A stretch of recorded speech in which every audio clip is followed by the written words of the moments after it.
वाचप घर ज्ञाना इतलें शुद्ध जगांत कांयच ना।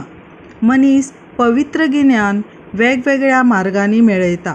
तातूंत वाचप घर ही एक महत्वाची साधन सुविधाय आसा। दर दिसा शेकड्यांनी पुस्तकां उजवाडाक येतात। ही सगळी पुस्तकां खंयच्याच एका मनशाक विकती घेवप शक्य ना।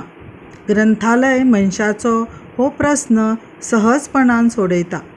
म्हयन्याक एक फावट वा वर्सभर सादें शुल्क भरून आमी वाचप घराच्या ह्या खाशेल्या स्वर्गांत प्रवेश करूंक शकतात। साहित्य, कला, विज्ञान, तर्कशास्त्र, धोरण आदी गिन्यानाचो व्हड सांठो वाचप घरांत बसूनच अणभवूंक मेळटा। बऱ्या वाचप घराचें सगळ्यांत व्हडलें खाशेलेपण म्हळ्यार हांगा खंयच्याय विशयाचेर चडांत चड साहित्य मेळटा। वाचप घरा परस वेळ वापरपाक बरी सुवात ना।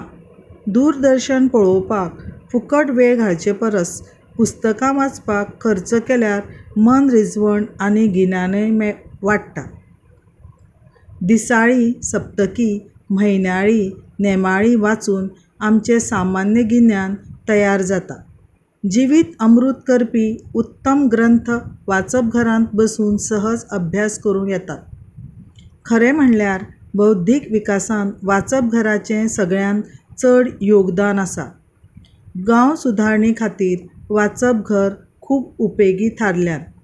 विज्ञान शास्त्रा कडेन संबंदीत आशिल्लीं नवीं पुस्तकां वाचप घरांत दवरचीं।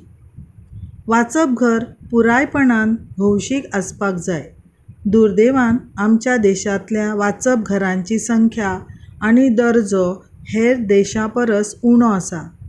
गांवांनी वाचप घरां नात। व्यक्ती, समाज आनी देशाचे प्रगतींत वाचप घरां खूब उपकाराक पडूं येतात।